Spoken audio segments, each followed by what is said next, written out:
Okay, you guys, as promised, a little update video. I have some pretty neat, I think it's neat, some news to share with you concerning the video I put out a couple weeks ago about speed limiter mandates that are trying to be pushed through as a rule for all truckers nationwide. I'm coming to you from my little studio.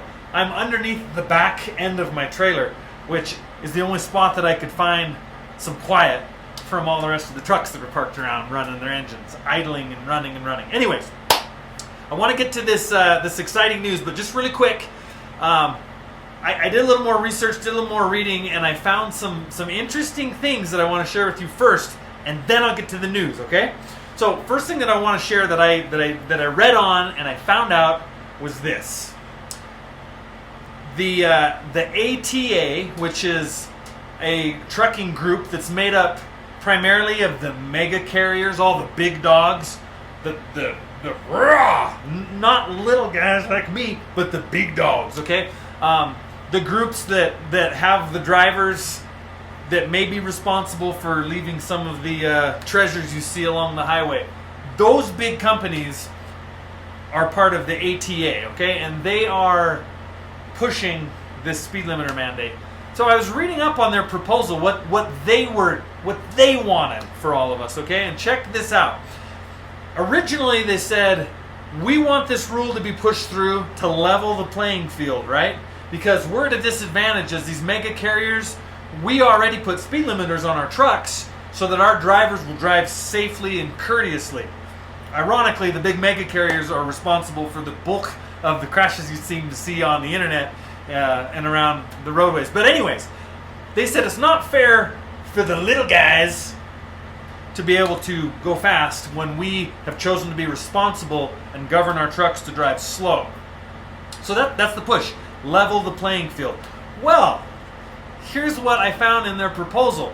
They said they would like to see a rule put forth by the government where the speed limit is 70 miles an hour for trucks that have radar/sonar type systems that can basically do crash avoidance, lane shifting avoidance, all those safety, really fancy new technology safety features that are designed to keep trucks from having collisions. If your truck has that technology in it, you should be able to go 70. If you're someone that doesn't have that technology, if you're someone that doesn't have the new trucks, if you're someone that's not trading your truck off and getting the latest and greatest every couple years and just throwing away the truck that you have, like the big companies do, then you can only go 65 miles an hour. So basically, if you're us and you have the nice new trucks through the big companies, 70 miles an hour. All the rest of you, 65. That doesn't really sound like leveling the playing field. It sounds to me like they are using the fact that us little guys can't afford to go buy new semis every couple years, and they're using that fact to allow their trucks to have an advantage over the rest of us. So this whole argument about we're doing it to level the playing field is just frankly not true. I've got a lot of people teasing me because they said, Jackson, you are one of the slowest driving truckers that I've ever been around. So how is it that you are pushing to not have this speed limiter mandate started? And I said, well, again, it's not about the speed that I drive, because you're right, I do drive slow most of the time. It's about needing to be able to move when I need to move, okay? That's what it's about. Now let me share with you this big news, you guys. Here's the news you've been waiting for. Thanks for listening to this point. Check it out, okay? So someone forwarded me an article that they had come across the other day, and this article said that the FMCSA, the government agency in charge of this rule, has decided to extend the comment period past what would have been June 3rd into mid-July. I think July 18th, which is kind of rare. So I read the article, and here's what it said. They said, due to the overwhelming amount of comments that were turned in on the Federal Register, they call it, we're going to extend the period. It's clear that a lot of people are commenting about this, and we need to let more people comment. That's kind of interesting, wouldn't you say? So I continue to read the article, and here's what it goes on to say. In the first 2 weeks of this comment period being open, they received over 11,000 comments. And I thought, well, that's pretty good for something like this, for people to take the time to go to that website and comment, and then turn those comments in.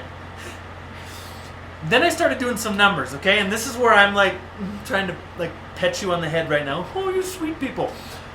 I looked at just this little video that we put out a couple weeks ago, and on YouTube there's about 10,000 views, a little over 10,000 views, and quite a few comments. A lot of comments, people saying, I went and commented. Thanks for sharing this. But 10,000 views. And on Instagram, this was like 4 or 5 days ago, there were over 17,000 views at that time on that video. That's about 28,000 total views. I have no idea how many of you that watched the video went and commented. Probably very few. But even if it was 1 out of 10, 10% of 27,000 views, what's that tell you? 2,700 potential comments out of the 11 or 12,000 that were commented. So that's a good percentage. There's a chance that our little thing we're doing here contributed to 15, 20, 25% of the comments turned in those first 2 weeks. So thank you so much, you guys. Thank you so much for those of you in the trucking industry and those of you not in the trucking industry. Now, I'm going to ask another thing of you. This comment period has been extended. If you're one of the many or the most that didn't have the chance to go and comment on this, I've left the link. It's still in my bio on Instagram. On YouTube, I'll put the link in the description again. It's open for another period of time. You have another month or so, but do it right now. If you didn't do it last time, please go and comment. If you're for it, comment for it. I assume that most of you will be against this, especially now that I understand it's actually a push by these big companies to gain an advantage over us little guys. How do you not fight for the little guy? If you want to fight for the little guy and help us little truckers out that struggle day in and day out as small business truckers, please go and comment. Follow those links. Seek them out. Just a brief comment. I am against this mandate. I think it's going to make it hard for small business trucks to compete. I'm against this mandate. I don't want to see these huge lines of semis. You guys remember, every morning, each truck stop has anywhere from 25 to 200 plus semis leaving that truck stop at the same time, all across the land, every morning, rolling out together. Creates unbelievable amount of congestion. Right now, they can all just take off at different speeds, but just imagine them all moving out, doing that same speed. You will not like the state of the road. So that's the news. Thanks for taking the time to listen to this. One last plea, go and comment. If you haven't already, go and comment. Get your spouse to comment. Get a friend to comment. Get anyone you can. Let's make one more push. Spray out all the comments that we can on there and see how the dice rolls. A few people mentioned last time that, I just don't think that this is going to help. I'll comment, but government's going to do what the government's going to do. Well, this is kind of proof that commenting made a difference. The rule makers looked at it and went, well, we need to extend this comment period. They are flooding in. So, continue to open the floodgates. You guys are great. I love you. Thanks for the support. Thanks for following along. Do the deal.